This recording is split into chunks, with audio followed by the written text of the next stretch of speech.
Halo semuanya, kenalin, nama aku Vikana Pramesti, dan dalam podcast ini aku mau cerita tentang satu cerpen yang benar-benar menarik perhatianku sewaktu aku lagi gabut gitu lah ya, mengisi waktu lengang dengan membaca cerpen. Jadi judul cerpen ini adalah Malam di Sebuah Losmen, karya Yusuf A.N. Dan yang perlu diingat, tokoh-tokoh yang terlibat dalam cerita ini adalah tokoh aku, Madun, Arina, dan Liana. Terus terang, kesan yang aku dapatkan dari cerpennya ini adalah, wah, kok kepikiran ya? Unik banget loh. Jadi dari cerpen ini, pembaca akan disuguhi oleh tokoh aku yang ternyata merupakan perwujudan setan. Ya, sebagaimana yang kita semua tahu, setan itu kan punya peranan yang membuat manusia itu melakukan hal-hal buruk. Pokoknya jauh banget dari perbuatan-perbuatan yang baik. Dan di cerpen ini, kita akan melihat bagaimana tokoh aku, ya atau setan tadi, berusaha menyusup ke pertahanan batin tokoh-tokoh utamanya. Jadi kira-kira begini ceritanya. Madun merupakan suami dari Liana, sekaligus laki-laki yang memiliki hubungan rahasia dengan Arina. Suatu malam, setelah kecamuk yang cukup panjang, Madun memutuskan untuk menemui Arina dan membawa perempuan itu ke sebuah losmen.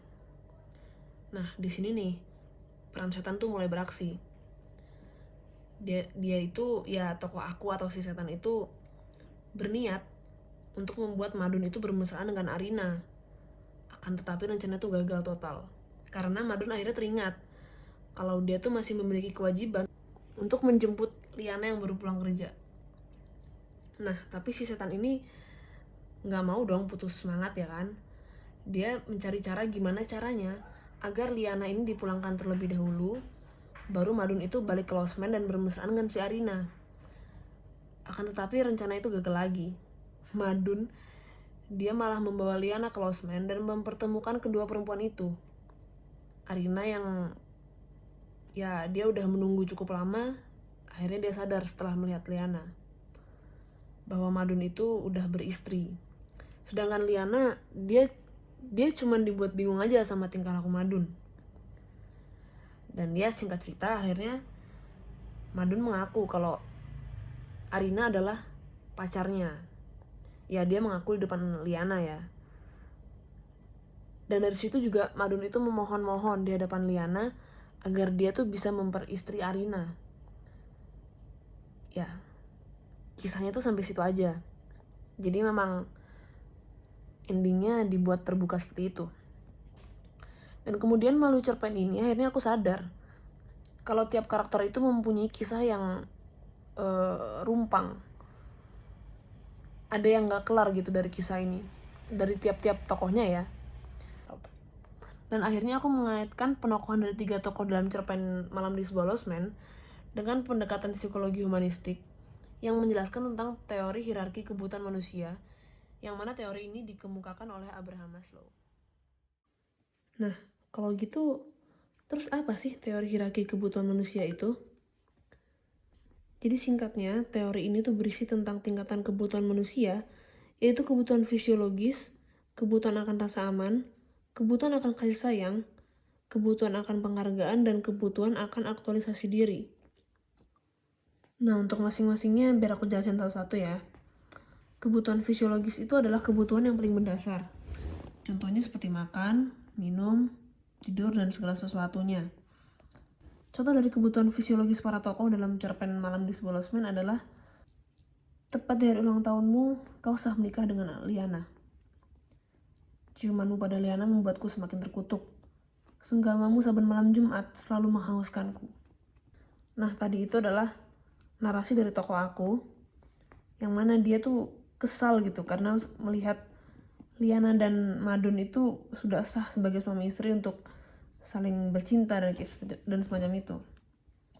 Lanjut, ada kebutuhan akan rasa aman. Ya, manusia bagaimanapun juga mereka pasti butuh pertahanan ya dalam hidup dan lepas dari bahaya.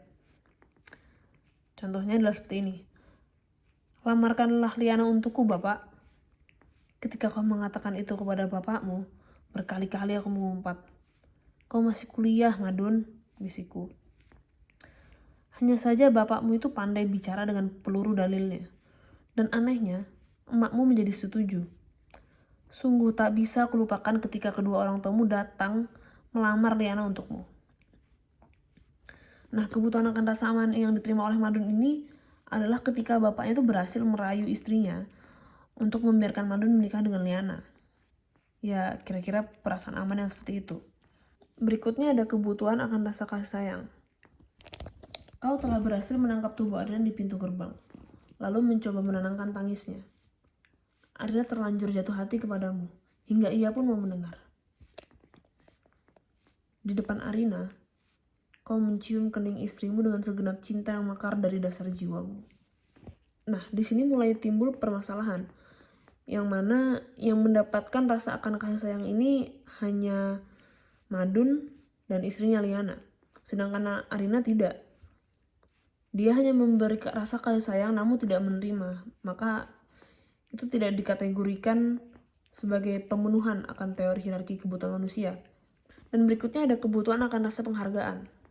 Nah, kebutuhan akan rasa penghargaan ini timbulnya juga karena sudah memenuhi rasa akan kasih sayang, yang mana ya hanya dialami oleh tokoh Liana dan juga Madun. Bunyinya seperti ini kira-kira.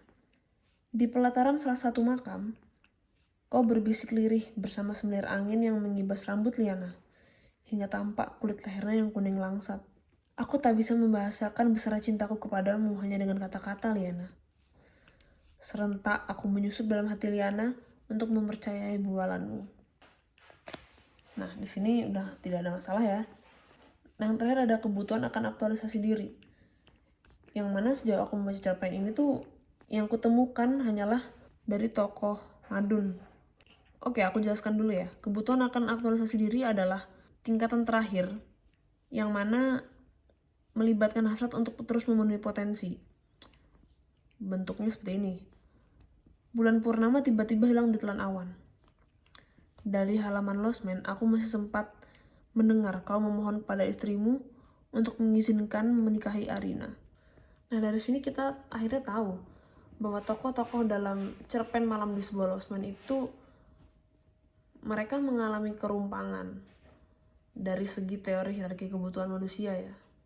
Tapi hal itu terus terang membuat cerpen itu jadi menarik gitu. Selain dari cara penulis untuk menggunakan sudut pandang aku sebagai setan, itu menurut aku cerpen ini cukup keren sih.